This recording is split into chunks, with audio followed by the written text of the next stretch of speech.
I don't like these movies. Get real. Dude, I saw that movie 20 goddamn times! Just consume product. I watch my movies. Having so much fun!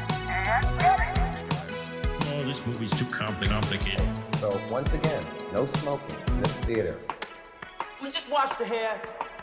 Hello, and welcome back to Idle Film Club, your brain rot girlfriend's favourite film podcast. Is it film or movie? I'm never sure. Film.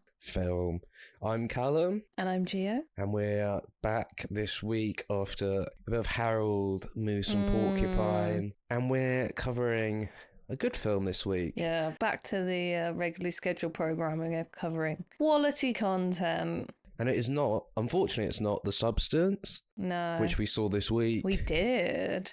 And there's a lot to talk about, I think, with The Substance. Question mark? Question mark? It's enjoyable. It's really good. If you're into body horror and Cronenbergian, Or like Brian Yuzna. yeah, and, like anything like that, give it a watch. I don't know if I'd definitely. recommend it to everyone. I would It's- recommend it to very few people. Yeah, but we enjoyed the shit out of If it. you're a freak and if you like, I don't know, films like Society or, you know, The 80s sort Thing, of, yeah, like maybe, Reanimator, that kind of Reanimator. shit. It's Definitely great. check it out. It's great. Demi Moore's great. Margaret Qualley's great. It's great. Go and check it out. Yeah, go see it. We may cover it next season in some format or other. We're obviously coming up to October, our favourite month of the year. Ooh, and we've done something really smart, which is we're moving flats in our favourite time of year. Yeah. So the podcast might be a bit weird and sporadic, but we'll let people know details over on Instagram, Idle Film Club. We're going to do exciting things no matter what, because it's Halloween season. And Our we are content will horror look a bit heads. different, I think, but I think you'll enjoy it I anyway. think everyone's so going to enjoy it. stay tuned.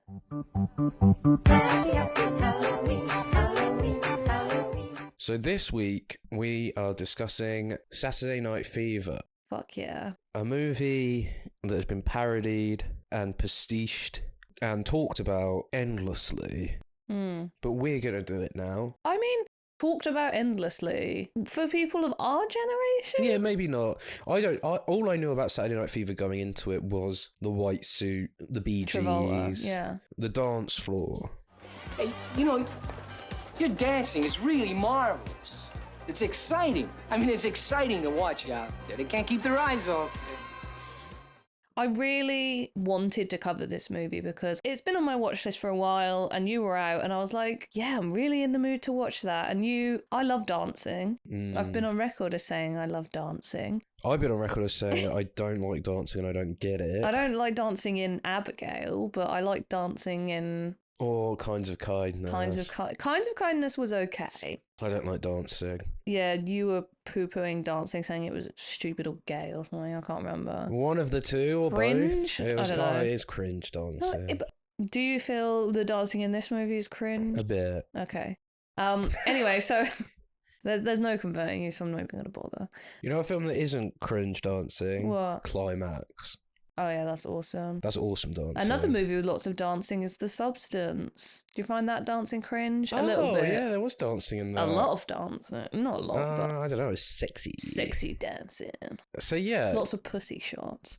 Hell yeah. So you watched this without me when I was out one night. Yeah, and then I was like, oh my god, I cried like 3 times watching it. I was like, this is absolutely fucking amazing.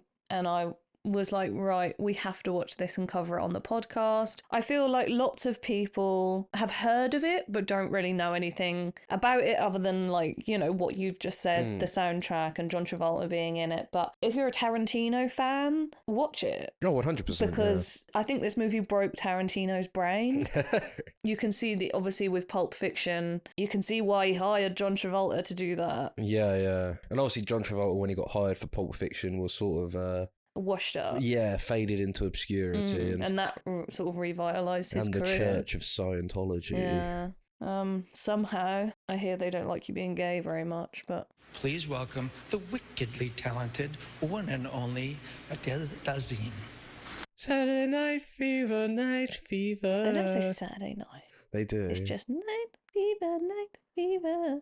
If you like the Bee Gees, or if you, like Callum, think the Bee Gees are cringe... No, Not cringe, but I mean, you said this in your Letterboxd review that the memification of the Bee Gees is Yes. driven on. It is. The soundtrack is so good. I'm more into soul than I am disco. Okay. I like a lot of soul music. I like a bit of disco. I mean, it's very whitewashed, but I Yeah, like that's the thing. aesthetic more than anything. And I think that's why I like. Yeah, see, I like funk and soul and things like that, but disco, I'm a bit like, eh. But honestly, turning it up loud, this movie. Because we were watching it and I was like, you've not got it loud enough. Yeah. If you are anything other than negative towards the Bee Gees, watch it. Yeah, Because it is just like watching the best looking music video you'll ever watch. yeah, that is true. Turn it up loud, turn the lights off, have a drink, dabble in whatever it is that you dabble in, get in the mood and watch it. It's honestly, the visuals are breathtaking. The choreography is fantastic and the music. I mean, Led Zeppelin didn't write tunes that everyone liked. They left that to the Bee Gees. And they play the songs in full. So it's and multiple times. and multiple times, and it's just, I cannot say enough good things about this movie. It won't be for everyone, and We'll get into we'll why get people into don't that. like it. But Especially people of our generation. yeah, don't like did you it. want to just start off with a little bit of background on Saturday Night Fever? Sure. So Saturday Night Fever came out in 1977, directed by John Badham. Same year as Star Wars. Yeah, I looked and I hadn't really sort of seen anything that he'd done. I'm not sure if you're sort of familiar with him. Distributed by Paramount Pictures. Was released with an X rating and an 18, but we'll get into Oh that my god, later. Jenna Ortega reference. So true. An hour and 58 minutes, and it had a $3.5 million budget. Mm-hmm.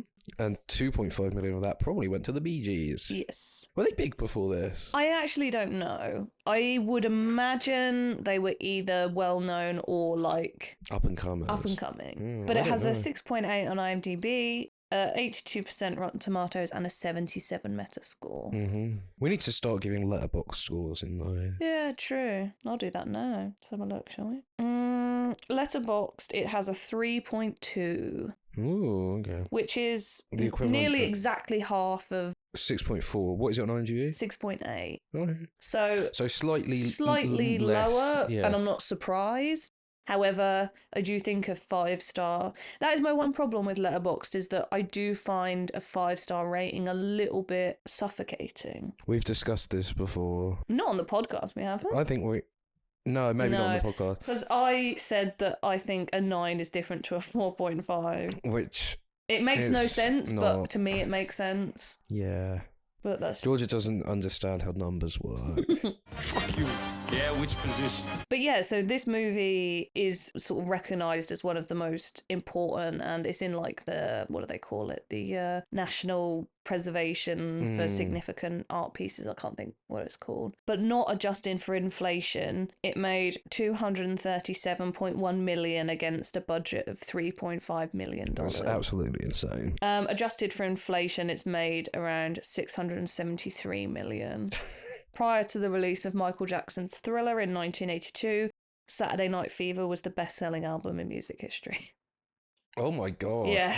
Jesus, I didn't realise that. Yeah. I said to you after I watched it, I was like, it's crazy to me that the songs were written for this movie. They're so integral Yeah. to the pantheon of pop culture. Exactly. And I feel like, especially for people of our generation as well, Yeah. like, I don't know about you, but to me, like, that is giving New Year's Eve party at your Yeah, yeah. local, like, No one in the world doesn't know Staying Alive. yeah, literally. And especially if, like us, you've got sort of younger parents, their parents were then alive when the movie was set. This came out the year my mum was born. So Yeah. it's that generational sort of... My parents probably weren't allowed to watch this. John Travolta was nominated for Best Actor Mm-hmm. at the Academy Awards, but he lost to Richard Dreyfuss for The Goodbye Girl. Okay. I think this is John Travolta's finest performance. I think he was born to dance. I haven't seen Grease, though, so... I love to watch you dance, Tony. Oh, yeah? I love it. I think he was born to play Moose. Moose is Moose in the house. Poppycock. Poppycock. Maybe we should watch The Fanatic, actually. Yeah, maybe we should. Maybe we'll do a commentary. Yeah. Watch out! Watch out! Here's Moosey. So yeah, that's just sort of a bit of a background on Saturday Night Fever. So it's, if people have issues with it, it's because they don't agree with the messaging of the film, but Yeah. I would imagine that the messaging felt very contemporary when the movie was released. Yes. And obviously, the 70s, the late 70s were a time of very quick and very divisive political change. And I think watching it now, it is a perfect time capsule of what it was like to grow up then and in that very specific place and sort of cultural area as Yes, well. yeah. A lot of the Letterboxd reviews that I saw were like, ew, this movie is problematic. Yeah. I kind of get it, but I'm also just a bit like, well, the world changes and political acceptedness change. I don't want to be like bloody snowflakes, but I am. No, I get it. I just don't agree. yeah, the complicated thing. Are we going to get into this now? Or do you want to do the plot first? We'll do the plot and then we'll sort of talk about it. But yeah, I mean, I think it touches on themes that are uncomfortable, and that's the point, in my opinion. Yeah, I think we disagree on that. That's fair. But we'll get into that later. Yeah. But yeah, so I think it's sort of aged poorly, I guess. But I think, what is it now? 2024. And this came out in 1977. So it's a very specific look on youth culture and sort of the pre-AIDS generation, and I really like that. We watched Yes. Dazed and Confused at the cinema recently. They were doing it at like the Curzon Film Club thing. So yeah, do you want to get into the Yeah, plot sure. review? So I'm about to spoil the hell out of Saturday Night Fever. So if you haven't seen it,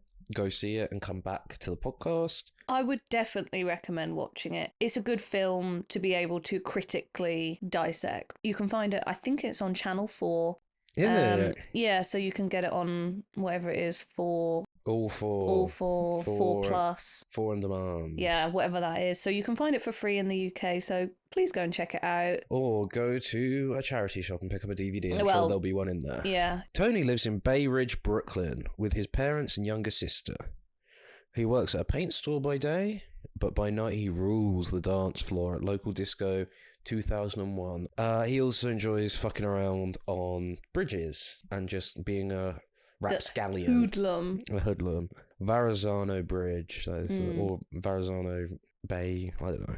It's a big old bridge. Big ass bridge. A girl named Annette is deeply infatuated with Tony. We learned that they tried to date before, but Tony says she wouldn't stop talking about her married sisters and thought that all she wanted to be was a married sister herself. Mm-hmm. And that the whole time he talked about your married sister. And then you was talking about your other married sister. And then your third married sister. I got the idea that all you was interested in was being a married sister yourself. I got bored with it. Which I'm like, if you're fair play, Tony, you're not leading her on. You told her why you don't like her. And she doesn't seem to get the fucking message.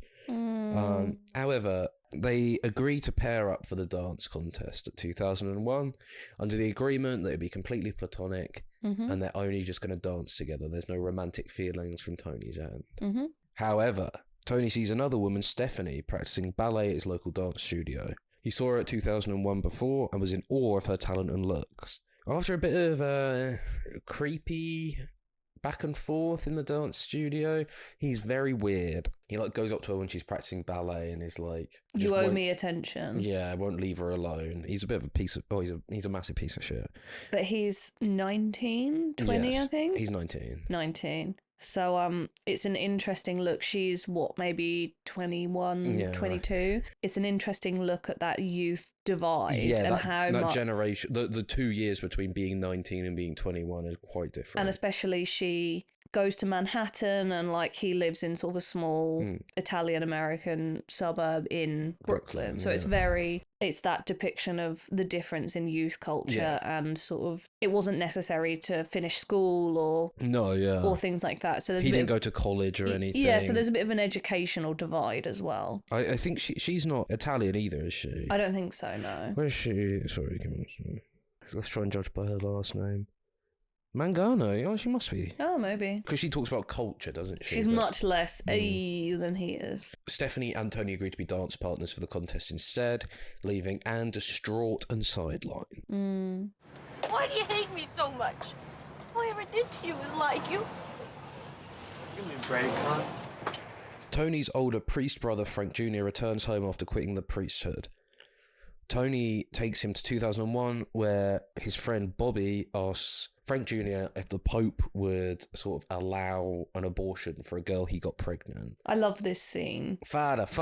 Oh, he's Gotta just be Frank's Frank. just trying to take in the vibes. Yeah. And he's just like trying desperately to get his attention, and he's just constantly ignored.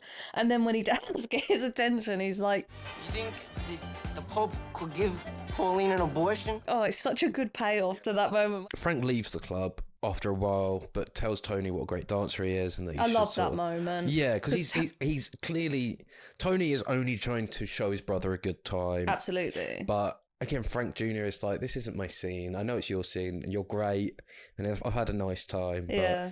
I'm not going to stay out all night. It's a nice moment because Tony looks up to Frank so much. Yeah. Frank is finally seeing Tony in his element, Yeah. and like this is his. He finally knows who his brother is. Exactly, and it's a and nice. his brother's a fucking hit. Everyone Yeah. loves him. Well, you guys have the Moses effect. You arrive and a crowd parts like the Red Sea. His Al Pacino poster is Yeah. so real. It's Serpico, isn't it? Yeah. Cricket caps. Both Annette and Bobby seek companionship in Tony, and both are left disappointed. Tony is helping Stephanie move to Manhattan, and Bobby begs Tony to call him later that night to talk through the situation he is in. Because basically, he's got a girl pregnant. He feels like he has to marry her, and he doesn't want to marry her. So he's in a sticky situation. He's at his wit's end. And yeah, he's begging Tony. He's just like, call me later, call me later. You're going to call me later, right? You're going to call me later. You call me tonight, right? Yeah. You gonna call me tonight?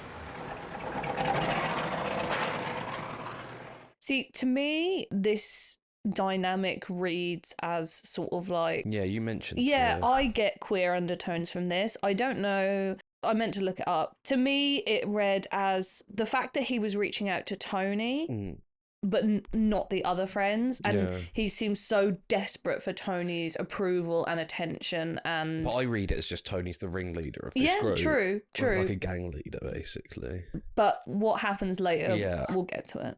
While helping Stephanie move, Tony learns of her relationship with her landlord and grows angry. Yeah. So this is a real fucking weird situation that she's in, because it is a landlord, right? Or the person she's buying it off, or I'm not sure, but whoever it is, he's like an older man. I think the implication is that she gave him sexual favors, or their relationship is somewhat Transactional. transactional. And she's sort of ashamed of this. Yeah, and it's a great way to ground that character, because in the narrative, Tony looks up to this woman as if she's got everything under control and like she's got it all figured out, and then you get this reveal and it's like her independence has come at the cost of this creepy and weird, because he like kisses her on the mouth. The reoccurring theme of female exploitation sort of goes throughout the movie. And he helps me. He does. Helps you what? Get in out of the sack? Is that what he helps you do? He helped me. Sure.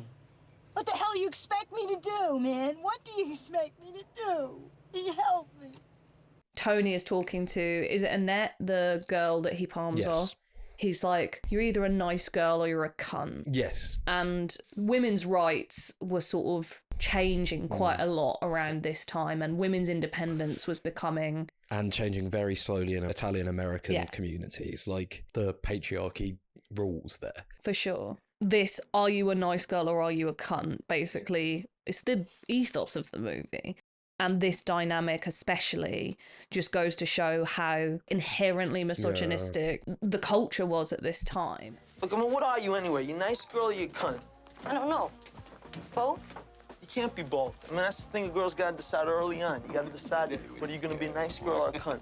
Tony's friend Gus is left hospitalized after an attack from who he claims to be a Puerto Rican gang. Puerto Rico. They seek revenge by crashing a car through their hangout and having a little brawl, having a scrap. And they all get fucked up other than Bobby. He doesn't get out of the driver's seat. When they visit Gus in hospital, he tells them he's not even certain it was that gun. I love that bit. It's so funny. That's And they're just like, what a waste. hey, we're gonna go fucking killed. So, Tony and Stephanie win the dance contest, but Tony feels that it was purely down to the fact that he's local and Italian-American, as the last dancers, a Puerto Rican couple, were clearly much better than them. No contest, man. No contest. I don't want to hear that shit. They was fucking better than us. They weren't better, they was different, that's all, just different. Bullshit. He grows angry and gives them the prize money and the trophy before forcing himself on Stephanie in the car. Again, it's that in that moment, he does a good thing. But again, in any other movie, like the end of the movie would be triumphant. He's like, "Oh, you deserve this. Go on," and then everyone unites. And, But in this movie, it's so bleak. Like he is just, and everyone around him is like, "No, don't do it." He's not happy about it. No, he's not. He's angry and gives them the trophy. He's just like, "You fucking deserve it," and then storms out. Yeah. Congratulations. Yeah, I'd like to give you this, and I'd like to give you that, because I think you deserve it, all right? Come on. Because even Stephanie is like, "No, we deserved it," and he's like, "No, we didn't. You know we didn't." Because everyone was sort of booing the Puerto Rican couple and calling them greasy. Like the MC has to be like, yeah, give them a fair shot. Exactly. But there's a black couple before that as well, the only black people in this movie. Yeah. And they've got some like supporters. Yeah. But again, it's only the white people that get cheered. It's so funny because the Puerto Rican family are like celebrating that they got second and they're so happy about it. Yeah.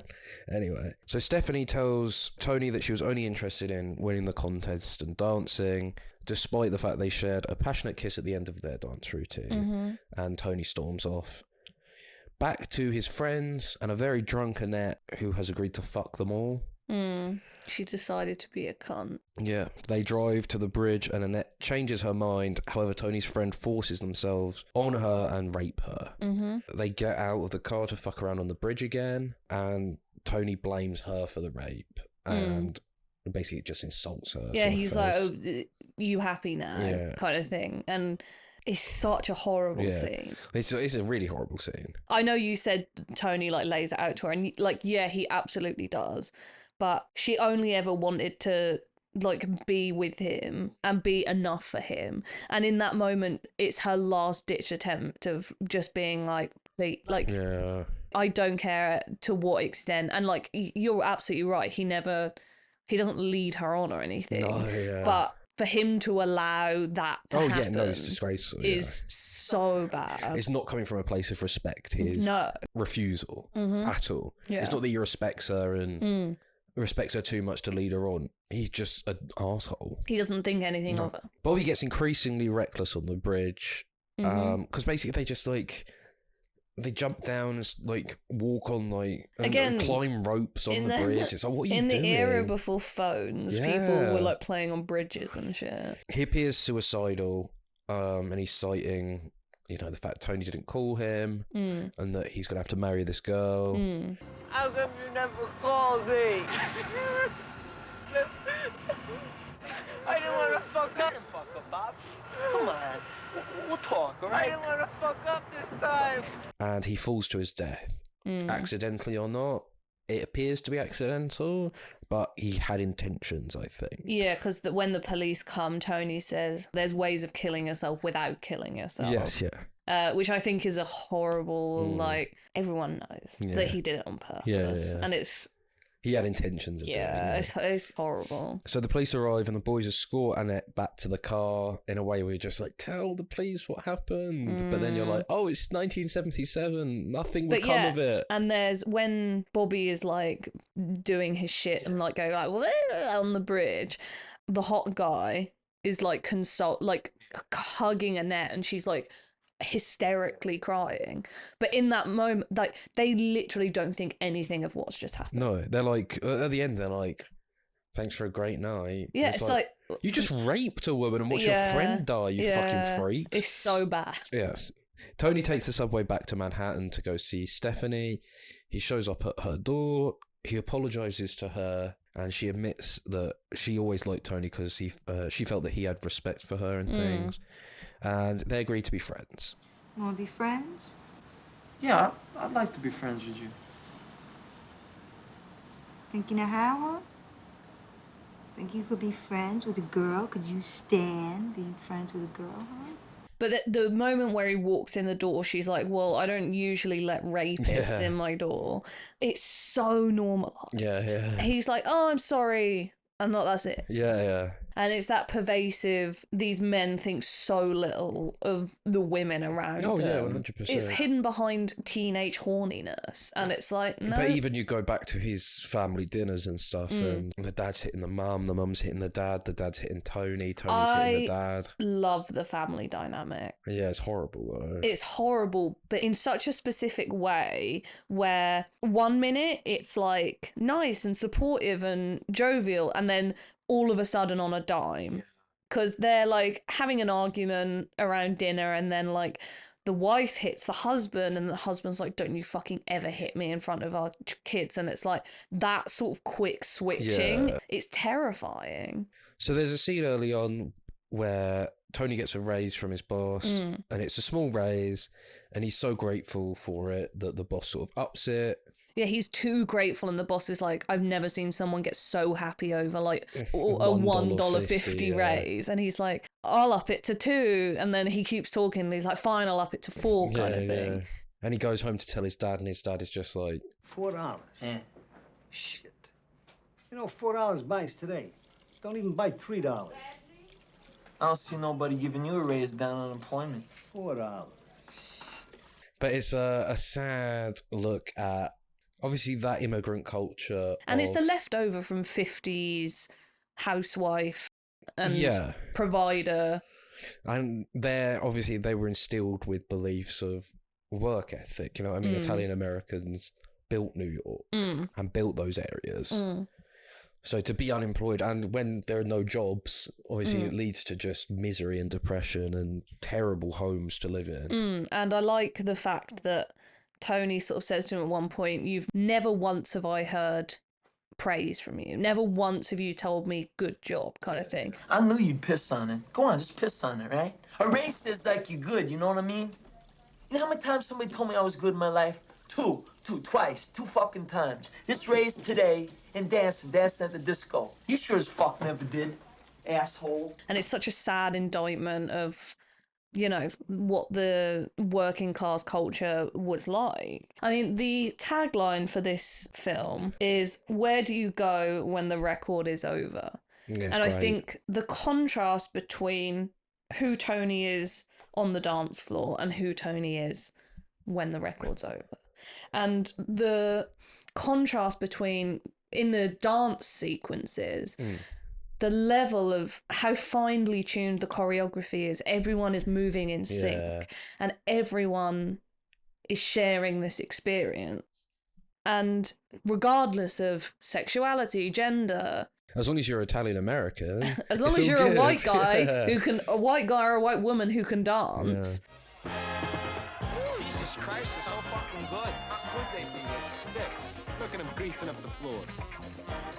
I mean, there are a few people of colour in the thing, but yeah, it's very, very, very highly. Well, it's the culture of us and them. Yeah. Because where they lived, Bay Ridge in Brooklyn, was majority in the 70s Italian and Irish communities. Right. Now it's, I think, it's still highly Italian, but there's more Arabs and Greek and Lebanese, Chinese people, just the way American work. Yeah, for sure. I mean? It's still that very us and them. Like, he knows he only won that award because he's local.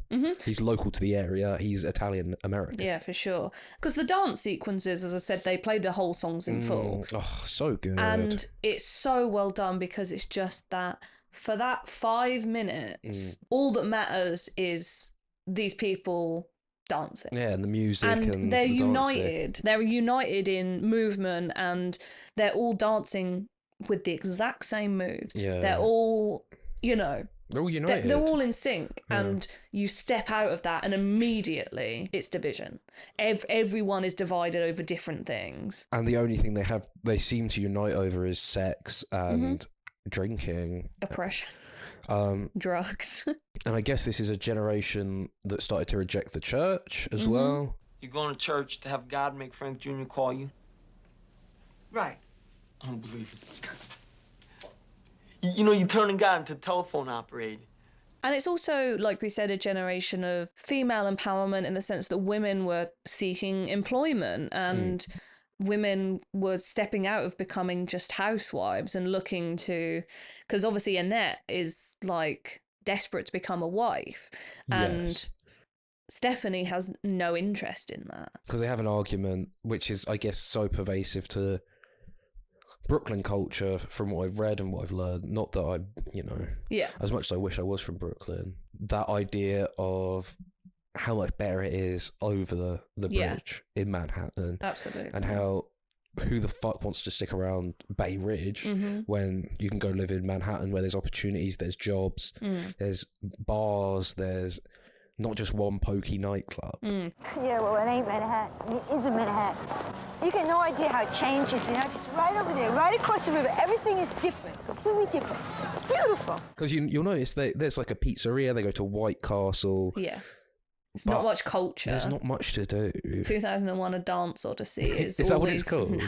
It's called 2001 Odyssey, right? Is it? I don't know. I think can't- it's They it's only something- refer to it as like 2001. Yeah, but I remember seeing the sign. I was like, when I was first watching, I was like, is that a cinema that's showing to? Why they? What? Yeah. It's really confusing. But it's a real club. Is it? Yeah, everything in that area was real. It's shut down now. It's been closed Yeah. for like 25 years or something. Yeah. The White Castle's closed, I read.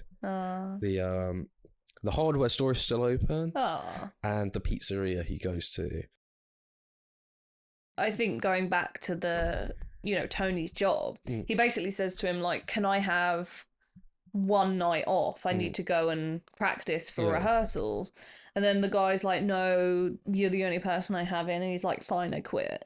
And then... Well, that's because he quits to go move Stephanie to Oh, is that New what it York. is? I Yeah, couldn't remember to what Manhattan. Yeah. Look, I gotta have the afternoon off. I'm taking it. You do, you're fired. I'm doing it. Then you're fired. Then fuck you, asshole. And then, like, once all that's happened, he kind of goes back.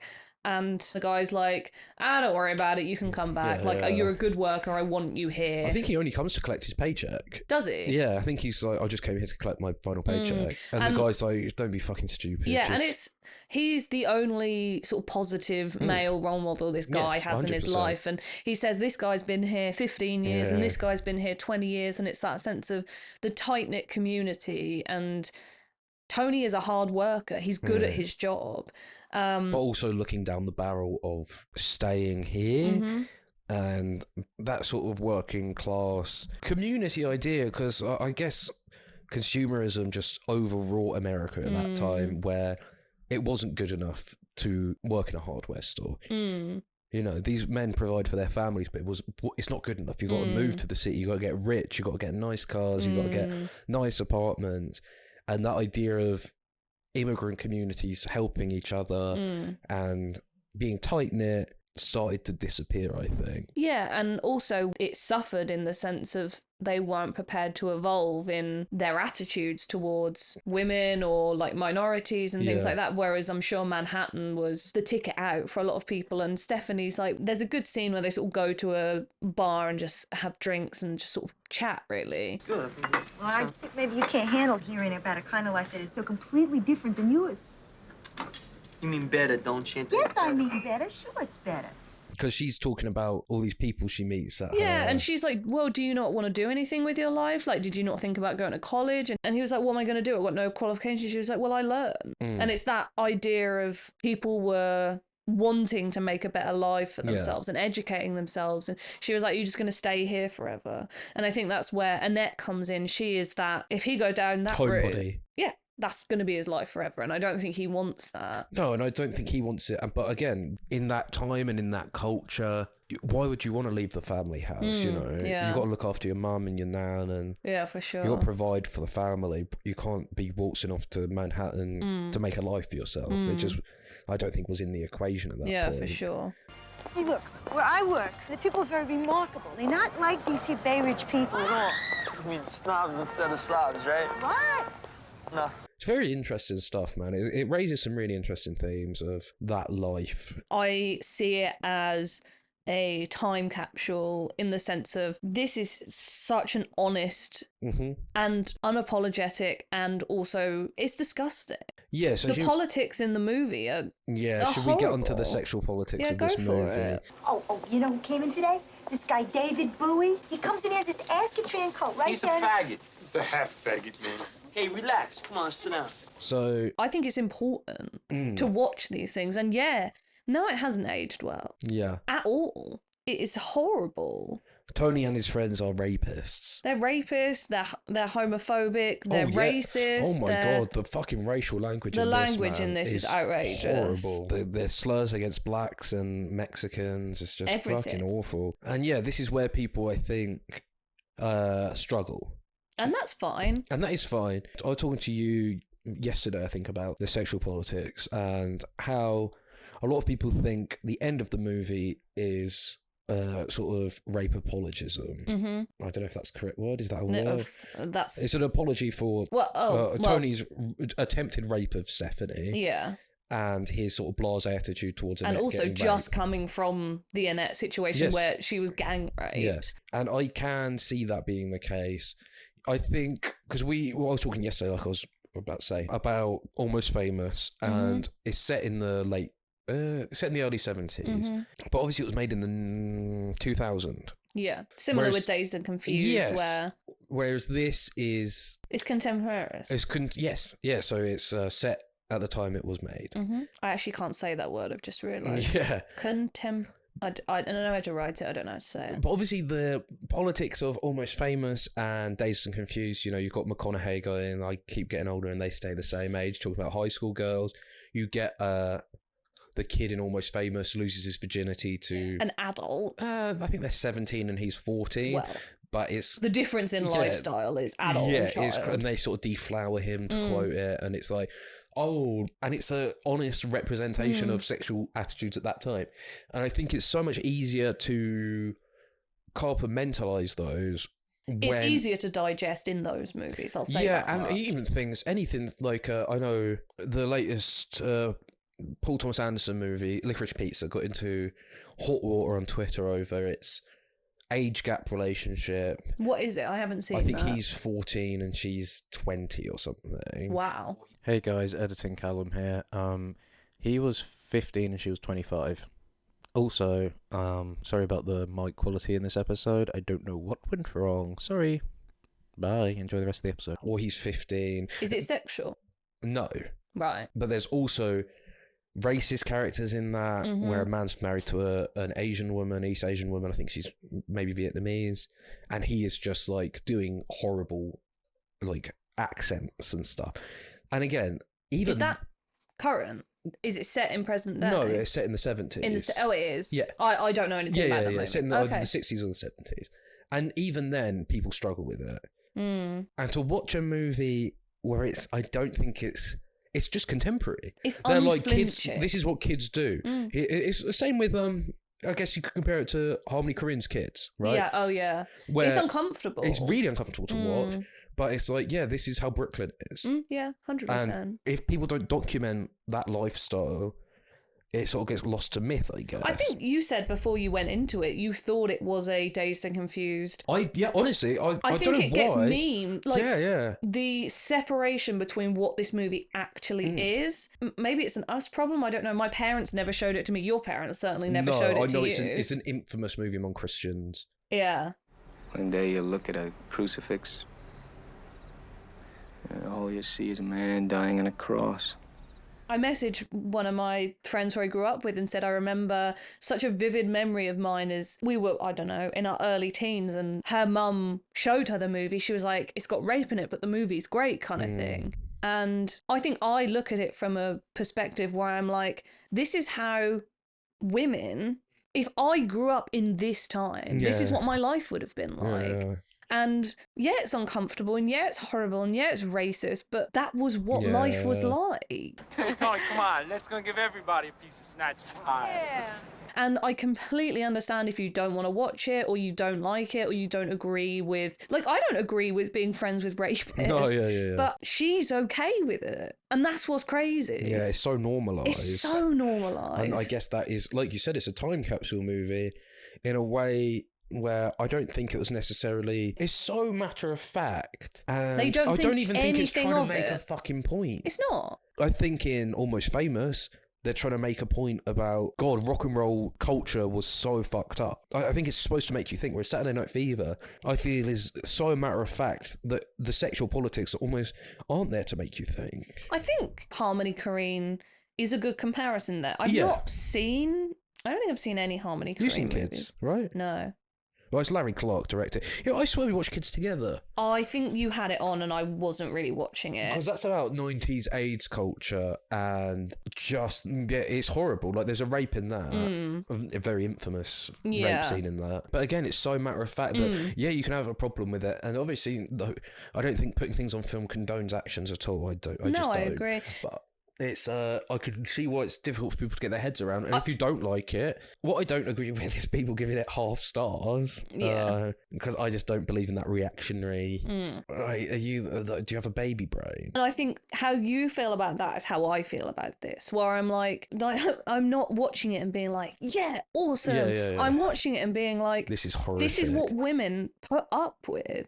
You know, the attitudes of these men are horrific. What is this? I look at a guy longer than a millionth of a second, already he gets delusions of grandeur. Yeah, and it's like the only thing that Tony is good at is dancing. That's it. Yeah, and mixing paint. Yeah, I mean, it's a look into what life was like for working class, and I think pre-AIDS sexual It's very important. freedom gets overlooked a lot, and that's why I like Dazed and Confused so much, is because there was a line in, I have to say, I am a little bit the wrong generation with, where I'm like, Georgia's white. I was not meant to be born with an iPhone, I'll tell you that much. I belong in a place where everyone was stoned all the time and just going to like discos. Yeah. And I'm obviously like a little white girl, so, you know, life would have been pretty easy for me. I mean, I think it goes white guy, really easy. Really easy to be I mean, I would guy. have to put up with like violent misogyny, but but at least you could get like a 50-cent hamburger. but when you're watching Dazed and Confused, there's a line, and it stuck with me so much, where she was like, the 60s were great, the 70s are crap, maybe the 80s will be better. And it's just like, no, the 80s were so much worse. And it's so crazy that... Have you heard of a man named Ronald Reagan? Yeah, and like the AIDS generation of like youth culture and stuff. And especially... And that Cold War fear that came along. Where it's like... honestly, the threat of like... nuclear war. Yeah, compared, like, obviously in the 60s you had like everyone buying up guns in California because of like the Manson murders and stuff. It feels so quaint compared to like everyone getting a bunker because the Russians are maybe going to bomb us. Absolutely. Utter red scare and bullshit. But the, obviously I say... born in the wrong generation with my tongue firmly in my cheek. I was born in the wrong generation. I love. I was meant to be a pirate. I love the sort of 70s aesthetics. You remind me of a Peep Show quote. If not the 50s, then the 60s. See the Rolling Stones and have a Coke. Jeremy, you can literally still do exactly that. I'm talking about seeing them in their prime, drinking Coke out of a bottle. Enjoy Cokeless Rome, dickhead. I obviously don't mean that, but I get what you mean though. Watching Dazed and Confused, I'm like, Almost Famous, or it's just different. But I get that about the 90s quite a lot. Do you? I think I was, the same. Too much for me. I was born to be like a Brooklynite in the 90s. Yeah, like long hair, flannel shirt. Yeah. Yeah. No, I get that. No, I was meant to be a fucking gangster, I think I should have been Eazy-E or something. It's so fucking true. Yeah. But I should have been in Wu-Tang Clan, actually. I think the reason I like this movie so much is because, as I said, my mum was born in 77 and my grandparents, like, this is the world that my grandparents grew up in. Yeah. And my granddad was fucking like long-haired, bearded, flared, wearing... Stig of the Dump. Yeah, like awesome. I cried like 3 times watching it. The More Than a Woman dance scene, I was like, I'm not going to cry the second time. I did. It's just, I love this movie. It's unflinching and it's honest. We'll get your granddad on the pod at some point to talk about his experiences with robbing cars and smoking cigarettes. Put 2 hands on the wheel. I got 2 hands on the wheel. Hey, you know you assholes almost broke my pussy finger. Oh, yeah, you would know what it was. So yeah, there's obviously quite a lot of like problematic elements to the story, and they say the word cunt about a gajillion times. Yeah, they really do. And I feel like we don't necessarily use the word, like especially British people, and I think it's the same with Australians as well, and I don't know. We don't really use the word cunt as a gendered insult, No. or at least I don't. No, no. And I don't think many people of this generation do. No, they say it's giving cunt. Yeah, either in a positive way or just like, oh, they're just a cunt. Yeah. But in this movie, it's very much a gendered term.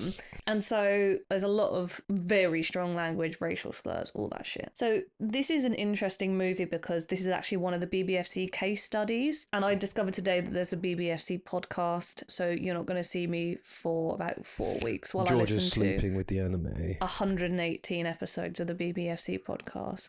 But anyway, so they have just several case studies of like important movies and things like that. We talked about sort of the BBFC censorship a little bit when we talked about Bad Lieutenant. But this is, as I said, it's a case study because it's just sort of quite an interesting history. I looked up earlier because it says X on IMDb, so I was just like, oh, I'm pretty sure it's an 18, but I just wanted to check. And then it said like United Kingdom, PG, X, A, 18. And I was like, what the fuck is going on here? So I had a look into it. When the movie was originally submitted to the BBFC in February of 1978, the company that distributed basically requested an AA classification, which if you didn't know, this would have basically meant, I didn't know either, Yeah, no, I didn't know. that viewers over the age of 14 would have been permitted to see it. Okay, so I guess this is... Well, it's XR, but I guess that'd be the equivalent of a 15? Pretty much, yeah. Yeah. This was basically rejected and they ended up giving it an X rating, so Yeah. 18 plus. And this was basically because they said it would have been a disservice to the film to cut the language and the racial slurs. That's sort of the point. It's the point. Yeah. Though they did understand that it would be an important piece of youth culture to release. Yes. Their main reason was essentially that the X rating or the 18 rating would have been released to the age group that the story was about, so 19 and 20-year-olds. And they were concerned that younger audiences wouldn't necessarily pick up on the sort of negative portrayals. Yes. They specifically cited Annette's character and said I read that. Yeah. young girls would want to be her kind of thing. And it's like, no, that like, it's dangerous. You want a dream girl? Well, then go to sleep and have a nightmare. Well, I read that on set there were so many young girls, like they had to shoot around the amount of Travolta fans that showed Because up. John Travolta was famous for a TV sitcom, yeah. sitcom. And yeah, he was obviously A heartthrob of his generation. I mean, I don't think he's very attractive. I just but there can't you go. unsee him as Moose. Yeah. Yeah, I mean, I get your it. friendly bartender. Oh, friendly bartender! We then see, obviously, this movie came out in 1977. Grease was then released in 1978, and the BBFC gave it what's basically the equivalent of a PG rating in the UK. Meanwhile, a heavily edited version of Saturday Night Fever had already sort of been prepared during this interim because obviously the movie was a humongous success. Yeah. And I'm guessing that the distributor wanted to try and market it to as many people as they possibly could. And so, yeah, as I said, all the swearing and the vast majority of the sexual content had been cut out with around sort of 6 minutes of material missing. Obviously, we talked about the rape scenes, but there are a few sort of sexual encounters, consensual ones. But it's again that horrible, like they're doing it in cars and stuff. And there's a good scene where the friends are all like, come on, we have to go. And he's like, oh, just give me a couple more minutes. And I'm going to make her come. yeah, and it's so funny because it's like, Okay, it's happening.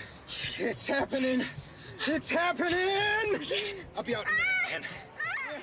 but again, it's that contrast between innocent sexuality and Problematic sexuality. Illegal sexuality. Yeah, how shall we say? The edited version of Saturday Night Fever with, as I said, the 6 minutes of material cut out was then released with an AA rating. That's crazy. Though the company wanted an A rating, Yeah. which was what Grease was released as. They then released an even further cut version to test audiences of children in the presence of teachers and parents Oh my God. in December of 1978. After the screening, it was agreed that although the narrative was too complex for younger children to understand, that there was no offensive content.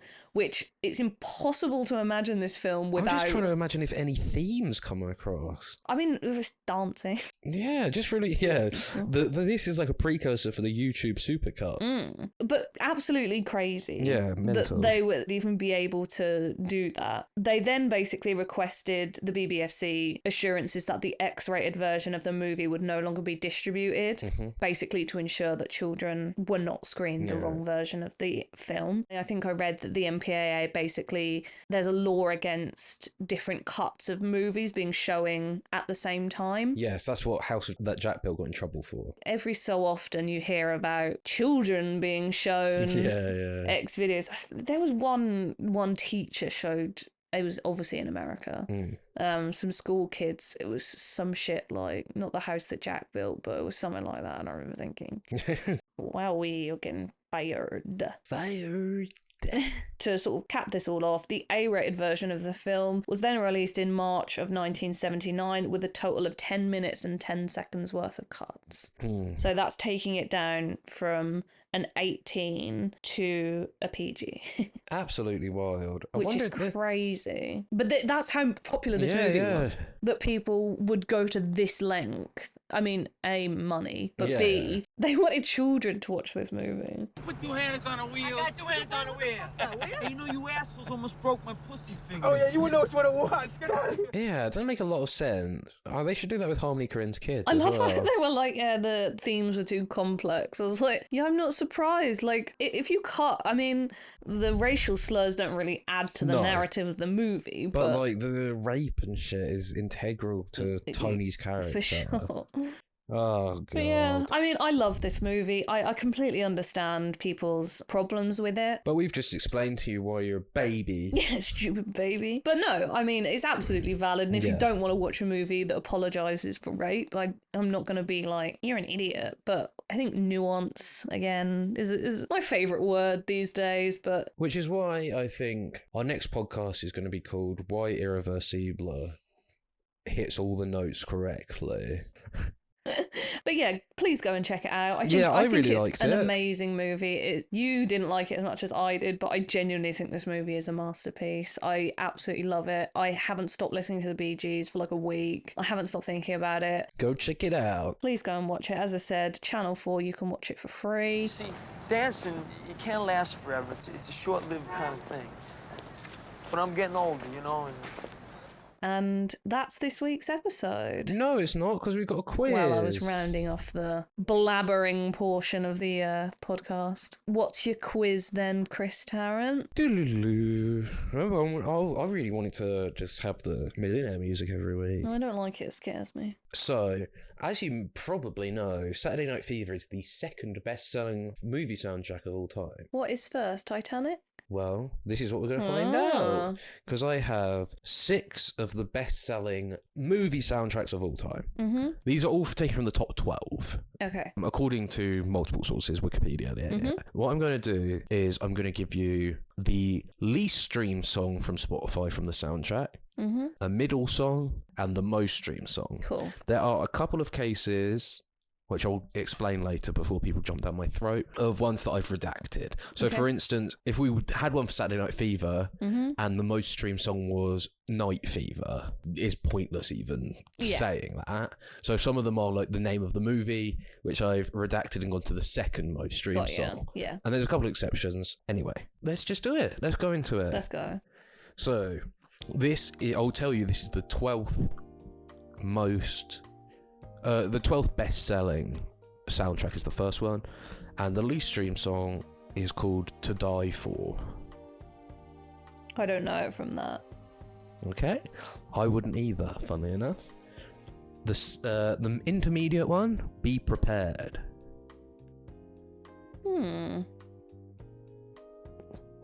I would get this from that. You would? From Be Prepared. I would say it's pretty famous. Sorry, I'm fiddling with George's iPad. Very distracting. Be prepared. Be prepared. Yeah. The Bee movie. Yeah, the 12th most biggest selling. Best selling soundtrack of all time. Do you give up? Yeah, I think so. I my thing goes to like sort of a war movie. Okay. But give me the next one. The most streamed song Yeah. is "Can You Feel the Love Tonight." Oh, The Lion King? The Lion King Yeah. is correct. Can you feel? I only know that because my granddad had like a songbook, and I used to Oh. play it on piano. So the exception for this one is the least streamed song Yeah. was Elton John's version of "Can You Feel the Love Tonight." Got ya. But that was also the most streamed song, so I was like, that's just confusing. I'm going to do the second most. Got ya. Anyway, incorrect, unfortunately. It's not The Lion King. Oh, yes, correct. You got it. You got 1 point there. That's what I'm Mhm. going to do. I'm going to give you 3 points Yeah, for that's the fine. most, 2 for the second. 1 point for Lion King. Okay. Second, this is the 6th highest. Okay. The least streamed track is "Morning Hymn." Okay. I'm not gonna get Any it. guesses? Sister Act. Incorrect. Okay. The intermediate one, "So Long Farewell." Oh, not Annie. It's one of those, and it's Sister Act. You The know, fact you're comparing this to Sister Act is very funny. you know, like the fucking West End. Yeah. So long. I'm not a musical person, by the way, so I might really struggle with it.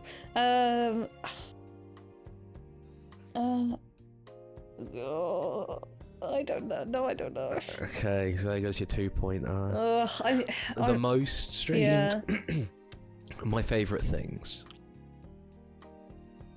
Mary Poppins. No. Oh, these are. Well, how do I know the song, but I don't know?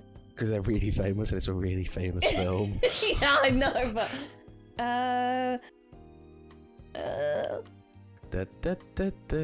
And bottles of bubbles. I know Girls the with songs. tattoos who like getting in trouble. Obviously, I know that's not the my original. favourite. George is really struggling. I am really struggling. I've just noted there's a crack in the ceiling. There's a crack in your brain apparently as well because you can't get this. Oh, I don't know. So long, farewell, Isn't it, Alvidas and goodbye. I don't know what the movie is. It's The Sound of Music. Oh, fucking hell. Is it Judy Garland? No. No, that's a It's Wizard Julie of Oz, isn't it? Andrews. Julie Andrews. Okay, this is the Ugh, fourth. That's a massive L on my Yeah. part there, I'm afraid. This Sorry, is the fourth gang. best selling. Lowest streamed, A Promise Kept. Nope. Second, intermediate, Mhm. Southampton. Southampton. Yes. Have I seen this? Yes. I have. Yes. I will- Titanic. It is Titanic. Yay. Interestingly, about this, it's the fourth best-selling soundtrack of all time, Right. and I think it's purely just because of that Celine Dion My song. heart will go on, yeah. Because all the rest are instrumentals. Oh, really? It's not like a musical like the rest of these. Got ya, yeah. Crazy. And They're popular. I know them. I love that song. Oh, yeah, it's a racket in it. Bloody racket. I love it. So this is from the numero uno, The best-selling soundtrack best-selling. of all time. Okay. Have we had 6 already? No, I'm doing them Oh, okay, right. sporadically. Got you. Least stream track. Mm-hmm. What's so funny about peace, love, and understanding?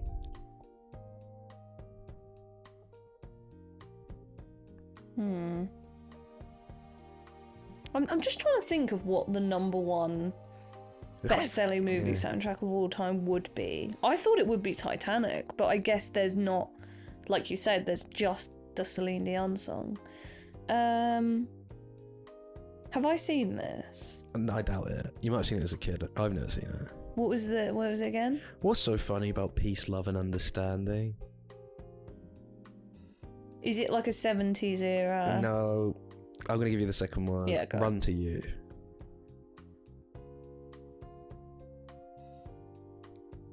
No. Would you have got it from that? Yeah. Oh, you would? Yeah. I Will Always Love You. Oh my Christ. And I know the song. That's good. The Bodyguard. The Bodyguard is Yeah. correct. Well done. I At one point don't there, watch movies like that. That sold 50 million units. If it's comparison, The Lion King, 15 million. Bloody hell. Yeah. I think Saturday Night Fever had 35 million sales. Oh, the fact that I'm sorry, this is such a shameful admission. I only realised that that song was a cover after we watched Priscilla, and the original is like my favourite song now. It's really good. Big Up isn't it? Dolly. I'm sorry, the Whitney version is annoying. Okay, this I'm is not the into power ballads. fifth bestseller. Mm-hmm. Rock and Roll Party Queen.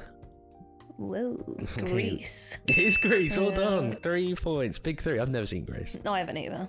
We're not musical people. No, you're more of a musical person than Yeah, but I I like am, good and you don't musicals, even. like Les Miserables. Yeah. Uh, Nerd musicals. So, yeah, I've seen clips The of most, Grease. the most streamed song on that was I "You're guess. the One." You're the one I watched. It's not Grease Lightning. No, That song's terrible. "Hopelessly Devoted to You" was the intermediate one. Oh, I picked. like that song. To be fair, I don't think I would have got that was from Grease. Okay, final one. This is the 9th bestseller. Yeah. Computer Blue. Is it an animated movie? No. Computer Blue. No, I don't know. Let's Go Crazy. Ooh. Have I seen this? No. Have you? No, but I know the album. Okay. Is it like a Bee Gees kind of thing where the songs... I think no, it's I guess you would know the album more than you know the film. It's really famous, but famous because of the artist. Can I have the next one? When Doves Cry. Oh, it's Prince, but I don't know what the movie is. I'm trying to think. Well, I'll give you a clue. This is the one where I had to redact because the name of the movie was the name of the song, which was the name of the album, was the most streamed. This is Think of the what most sounds like famous Prince song. Purple Rain. Yeah, that was Purple Rain. Okay. So it was the whole soundtrack by Prince. yes, because it was Prince. Prince starred in the movie as well. Never even heard like Purple Rain. Prince and the Revolution. Anyway, I did okay. You did okay. I think you really should have got The Sound of Music with So Long Farewell. I picked that one and I was like, oh god, how is that not streamed more than my favourite things? Yeah. I think The Sound of Music might have been higher up. But that's why I said like Annie, Sister Act, like you know that like glut of musical movies. I know The Sound of Music is a lot like more well respected and older than those, but I'm not a Be musical Prepared to bang. You should person. listen to Be Prepared from The Lion King.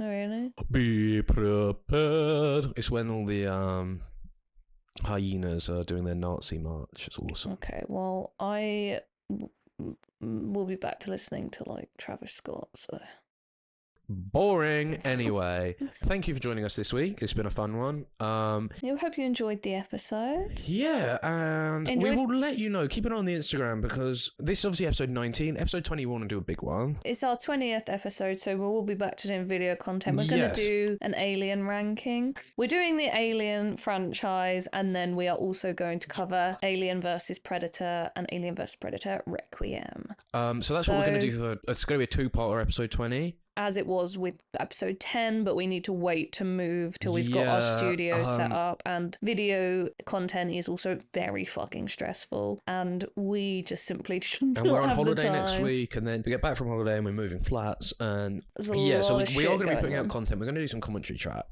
Mhm. and I'm going to edit the commentary tracks into YouTube videos, just like 20-minute long ones, but with highlights and the funny parts. And then you can also get the commentary tracks. Yeah, and we'll upload the commentary tracks to YouTube and Spotify so you can sync them up with the film. For sure. And we're going to do a few of those. We'll get some guests on as well. So yeah, sorry if this is going to be a bit erratic for the next month or so. We'll get Yeah. back once everything's sorted and Mm. we're in place, and we'll start pumping out content. Thank you for all the support on the Lars von Trier episode. Yeah. It was really surprising but cool. Getting a lot of views on that. Well, Yeah. a lot for us. But Watch this space. There's lots of fun stuff coming up. And Yes. also, happy fucking Halloween month, guys. happy Halloween, happy spooky month. We've got a watch list of, we are going to watch a horror movie, basically. We're not going to watch watch it every day, but Oh yeah, so follow us on Letterboxd and that, and I'm going to get a website going at some point. for sure. So yeah, Have thank a you for lovely joining rest us. of your week. Goodbye, and see you around. So long, Ta-ra. farewell.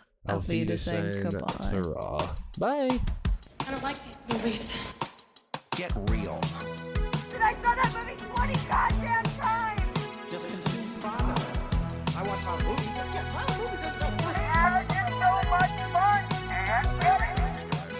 Oh, this movie's too complicated. So once again, no smoking in this theater.